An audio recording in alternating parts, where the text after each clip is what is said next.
குருவின் தினம் ஒரு சுவடுகளில் இந்த கோவில்களுடைய மிகப்பெரிய பிரசித்தி பெற்ற விஷயம் எதுங்கிறத எல்லோருமே பல பேர் பல்லாயிரக்கணக்கான ஆண்டுகளாக ஆராய்ச்சி செஞ்சுக்கிட்டு தாங்க இருக்கிறாங்க. உண்மையான நிசப்தத்தின் உண்மையான வெளிச்சத்தை இதுவரை யாருமே தெளிவான விளக்கங்கள் கொடுத்ததே இல்லைங்க. ஏன் அதற்கான முற்படுதலில் அவர்களின் எண்ணங்களும் கூட சரிங்க, அதை தொட்டு பார்க்க கூட இல்லைங்க.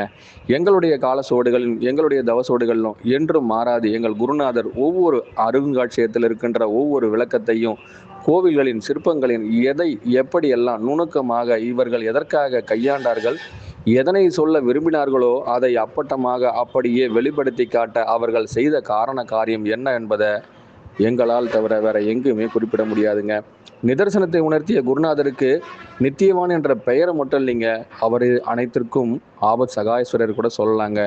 ஏன்னா மும்முறை பயிற்சிகளை இது போல கற்றாண்டவர்கள் யாராவது ஒருவர் இந்த உலகத்தில் இருக்காரா அப்படின்னு நாங்கள் பார்க்கும் பொழுது இதுவரை எங்களுக்கு யாருமே தென்படலைங்க. கோயில் என்றால் கருவறை, கோவில் என்றால் கடவுள், கோவில் என்றால் ஆன்மீகம், கோவில் என்றால் ஏதோ பக்தி பீடம் அப்படின்னு தான் நினச்சிக்கிட்டு இருக்காங்க. அதற்கும் மேலே அங்கே ஜீவ சமாதி என்ற வார்த்தைக்குள்ளே தான் இவங்க எல்லாருமே ஐக்கியப்படுத்த ஆசைப்பட்டுக்கிட்டு இருக்காங்க. நிதர்சனத்தை உணர்த்த வந்தவர்களுக்கு மட்டுமே நித்தியவான் சொல்லும் வார்த்தை, நான் உங்களுள் உணர்வலையாய் உணர்வாய் உணர்ந்து கொண்டிருக்கும் பொழுதெல்லாம் உணர்த்துவது எது என்பதை நீங்கள் உணர வேண்டுமா? உங்களுள் நான் முழு சரணாகதி அடைய ஆசைப்பட்டேன். என்னுள் இது அனைத்தும் முழு ஆபரணமாய் வெளிப்பட ஆசைப்பட்டதுன்னு கூட சொல்கிறேங்க. இந்த வார்த்தையை இன்னும் கூட நாங்கள் சிறு விளக்கமாக சொல்ல ஆசைப்படுறோங்க. ஒரு கோவில் சிற்பங்களிலிருந்து ஒவ்வொரு கடிகளிலும் எப்படியெல்லாம் உருவாக்கப்பட வேண்டும் என்பதை கணிப்பது யார் என்பதை யாராவது ஒருவர் கணித்து விட்டால் போதும், அந்த கோவில் முழுமையடைந்து விடும் கூட சொல்லுவாங்க. அப்போது எதற்காக கோவில் கட்டப்படுகின்றன, எதனை வலியுறுத்த பல்லாயிரம் கணக்கான ஆண்டுகள் அது அழியாமல் பாதுகாக்கப்படுகின்றன, இவற்றையெல்லாம் பாதுகாப்பவர்கள் யார், எங்கிருந்து இதை உருக்கொடுக்கின்றார்கள், எப்படி இது உருக்கொடுக்கப்படுகின்றது, யாரால் இது முழுமையாய் அழியாது பாதுகாக்கப்படுகின்றது. ஒரே ஒரு கால சுவடுகளில் நாங்கள் இவ்வளவும் சொல்ல ஆசைப்பட்டா இந்த வார்த்தைகள் போதுமா?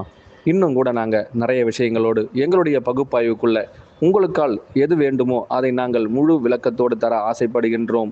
நான் நிகேதிதன் என்பதை எப்படியெல்லாம் உருகொடுக்க ஆசைப்பட்டேனோ, இவ்வுலகத்தில் இருக்கும் அனைத்து மடங்களிலும் கோவில்களிலும் என்னுடைய வடிவங்களே ஒவ்வொரு இடங்களிலும் ஒவ்வொரு சீடர்களுக்காக உருகொடுக்கப்பட்டன.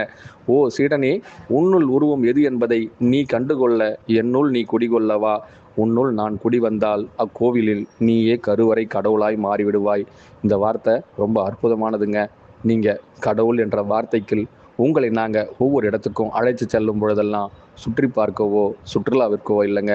உங்கள் நிகிதம் உங்களுள் நான் நிகேதனாய் இருக்கும் பொழுது நீங்கள் நிதர்சனத்தை உணர உங்களை நீங்கள் முழு சமர்ப்பணத்திலும் முழு சரணாகதியிலும் வெற்றி அடைய வைத்தீர்களானால் நான் அந்த கோவிலுக்கு உங்களையே அதிபதியாக்குவேன். நான் என்றும் உங்களுக்கு அடிமையாயிருப்பேன். அனைவருக்குள்ளும் நான் வேதிக்கலனோடு வெற்றியை சொல்லாடும் பொழுதெல்லாம் என் வெற்றிக்கு வித்திட்டவர்கள் யார் என்பதை என் சீடர்களாகவும் என் குழந்தைகளாகவும் என்றென்றும் வடிவெடுத்து காட்ட ஆசைப்படுகின்றேன். நிதர்சனத்தில் நீ யார், மீண்டும் அதே நான் யார். அனைவருக்கும் குருவே சரணம், குருவடி சரணம், திருவடி போற்றிங்க.